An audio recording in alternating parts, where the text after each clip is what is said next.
Alright guys, welcome back. My name is Wildkard. Super Rugby, Super Sunday. I really was looking forward to this game. I was excited. I was hyped. And I honestly, I am so disappointed by the organizers, the Super Rugby organizers, Rugby Australia and Rugby New Zealand, for the catastrophic failures that is the Super Round in Melbourne, in the nanny state of Melbourne. I am so disappointed. This game, nothing happened in the second half. You don't have to watch it. Literally, not a single point was scored in the second half. And it's not the players' fault. This game is played in Melbourne, merely a week out of summer, in 35-degree heat, and the players were exhausted in the second half. Nobody was able to score anything. It was steaming hot outside. Everybody's walking around like struggling to breathe. These idiots at New Zealand Rugby and Rugby Australia thought it's a good idea to put a game in Melbourne at 2 p.m. in the afternoon. In one of the hottest period in the Melbourne calendar year, right? Literally, Melbourne has about 30 days of heat, and this is in that 30 days of the whole year. Any other month would have been fine. But they put it in literally the hottest period of the month, of the year in Melbourne. And in case you don't understand this, because maybe you might be a Kiwi or whatever, you have been to Melbourne, let me tell you, you might say, hey, come on, mate. It's pretty hot in Townsville. They play in Townsville all the time, 34 degrees there. There's massive difference playing Townsville in 34 degrees and in Melbourne in 34 degrees.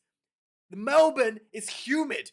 Townsville is dry. So when you sweat in Townsville, the heat just takes the sweat off. It dries you up. You need to drink a lot of water, but it's not going to linger on you. The heat just takes the water, the sweat off you, and you actually cool off. In Melbourne, the heat does not take it off because it's humid. So the sweat literally becomes an extra layer on top of you that sucks the heat in and keeps it in. So it's like extremely hot, like extremely uncomfortable to play in that conditions. And it showed on the field. Neither teams could put a proper set piece together. Neither teams could catch the ball almost, right? And neither teams could look like wanted to be on the field, quite frankly. I don't blame them. The Blues were happy to just roll over with 5 points behind in the second half because it was just way too hot to do anything. And they you know what? I realized this yesterday as well when after watching Super Saturday, right? Think about this. Think about how stupid these people are in Rugby Australia and New Zealand Rugby, right? Somebody had to come up with this schedule, right? And then that schedule has to go to a middle management guy, because obviously you need to get has to go to the middle management. Middle management looked at this and said, yeah, that looks fine, okay? And send that to the upper management to sign off, right? The upper manager looked at it and said, yeah, that's fine, we'll sign it off, okay? And then this schedule was sent to the other side of the Tasman, to the upper management and middle management of the other side of the Tasman, and they looked at it and went, yeah, that looked fine too. Yeah, we're happy. Yeah, sign that off. How many levels of incompetency there has to be for this to even happen? Blows my mind. If there's anybody competent in either side of the Tasman, they would look at it and say, hey, this doesn't look right. The biggest match of the weekend is on 2 p.m. in Melbourne, in the hottest month of the year for the city. Somebody should have said something, right?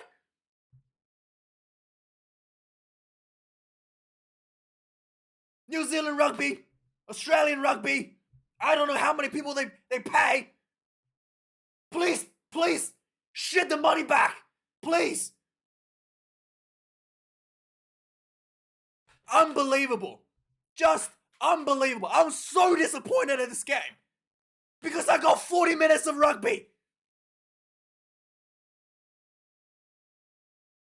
It's just...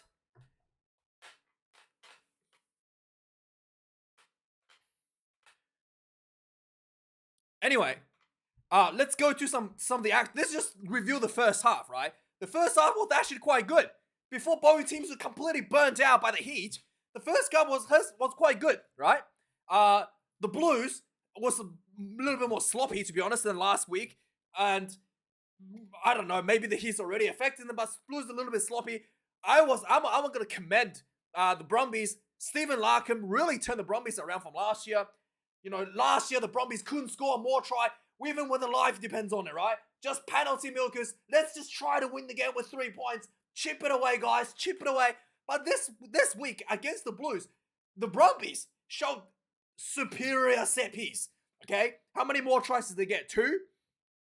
One more try, technically 2, because the penalty try, right? The penalty try here is a more try, right? And also getting a yellow card. Really, really good effort by the Brumbies. The set piece looked amazing for the Brumbies. Something that we didn't see last year. The breakdown was good. The 4-pack was physical, right? We had Rob Valentini and what's his name? Not Samu Karevi. What's his name? P. Samu in number 8. Both just belting the Blues. And the Blues was just really struggling. I was surprised, struggling against the Brumbies. And Brumbies were ahead, 25 points to 20. And yeah, I was really, really pleased to see the especially the 4-pack of the Brumbies really getting back into that, that forward dominance that we saw for many, many years before last year. For some reason, it's thrown out of the window, right? Let's go for the penalty goals, guys. Let's forget about, let's not even bother practicing the more. Let's just go for the penalty goals. But yeah, I was really, really happy to see that. A huge, huge improvement by the Brumbies. And again, Stephen Larkham, new head coach, turning things around for the Brumbies. Absolutely put a smile on my face when I saw that. Stats-wise, Brumbies 4 tries to 2, 393 run meters, 498. Turnovers conceded, the Blues 18 to the Brumbies 13, and a lot of that turnovers largely due to drop balls in the heat. The Brumbies also had a strategy where they try to hold the Blues up for a more, and then they just instead of making the tackle, try to hold the ball out for more, which is something really smart. We saw a lot of the South African teams do this. They try to hold you up for a more, and then even if the ball don't turn into the more, you're slowing the ball down at the breakdowns anyway before the tackle is even made, right? So something like little things like that really shows how the Brumbies done their homework, learning traits from other parts of the world, and that worked out really well against the Blues. A number of mauls would turn into turnovers with the Brumbies, and again and again and again, it worked for the Brumbies. And the Blues 4-pack, maybe because they're tired from the heat, really couldn't keep up, trying to stop those mauls from forming in the first place. Or even try to, win the ball back after the ball was formed. So the Brumbies, I'm talking about like when the Blues go into the tackle and the Brumbies holding the players out for a maul. So that's something that really, really done well for the Brumbies as well, clearly improving in the craft. Overall, the Brumbies has pretty good defense as well, 175 runs, tackles made, 24 missed tackles. The Blues, 102 tackles made, 19 missed tackles. Kicks in play, 26-27. I was expecting maybe the Blues had better kicking game with Bowden on the field. Bowden actually was playing more like a fullback this game. The structure for the Blues team really looked a bit off as well under the pressure of the Brumbies defense. So the Bowden was actually not really making that many, not really putting the foot forward for his team, and he was dropping back a lot to cover those kicks. So yeah, again, the game plan there for the Blues didn't really click in that regards. Lineouts, both teams struggled a little bit. 2 for the Blues, consistent issue for the Blues. The Brumbies lost 4 of the lineouts. Again, considering how good the set piece is, losing 4 of the lineouts is not really good. Something that needs to be polished up a bit for the Brumbies if they want to have a chance to go for that championship for the year. Scrums, 1 scrum loss for both teams. Penalty count, this is something that the Blues really, really let themselves down a bit. 2 yellow cards in the first 10 minutes. Again, Caleb Clark did a bit knock on, and then a illegal collapse of the maul for a second yellow card.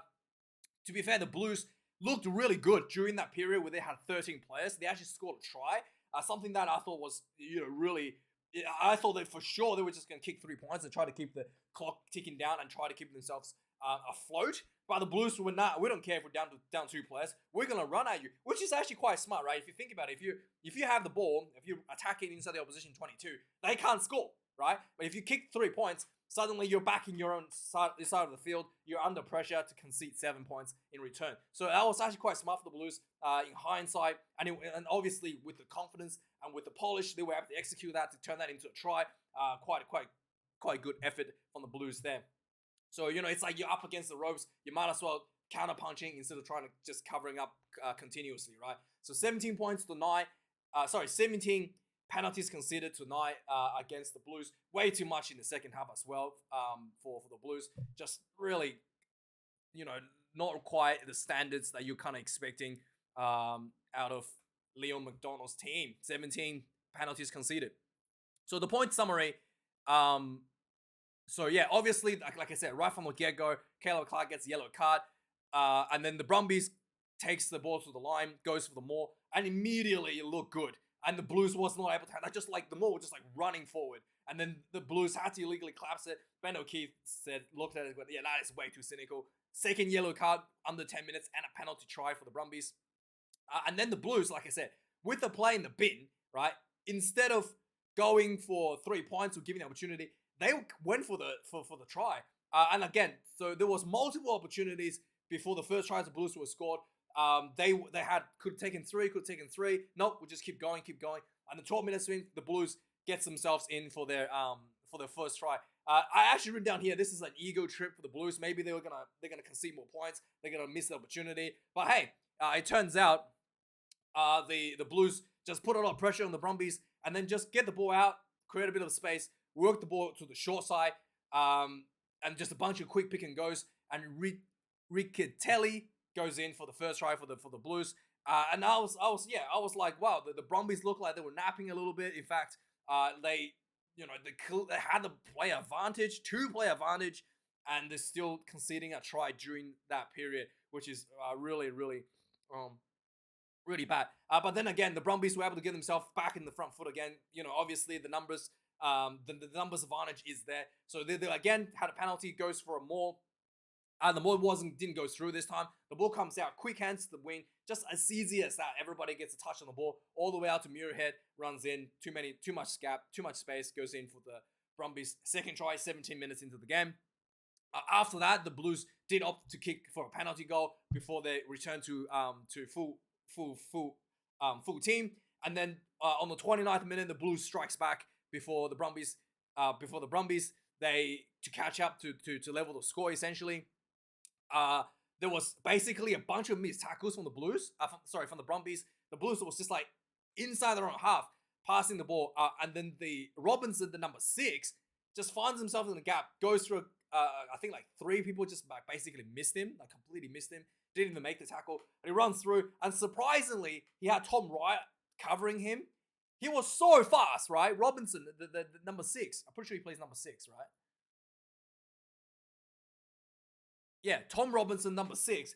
He was so fast. Tom Wright got completely burned. Tom Wright, one of the fastest players in Australia, the fullback, the winger, completely destroyed. And Robinson just burned him and went in for the try. Like, it was unbelievable. Suddenly, the score was leveled, 20 points aside. And then a few minutes later, the Brumbies, once again, just doing exactly what I love to see. A good forward dominance, sets the ball up, just penalty, sets the ball up for the Blues given way too many penalties, sets the ball up for a more, and then Lachie Lonergan barges in as the recipient of this more try. 34 minutes in, Brumbies gets themselves ahead, 25 points to 20, and that's half time, and nothing to watch in the second half. Literally, you can just don't watch it. That's it. Literally, the second half was just drop balls. I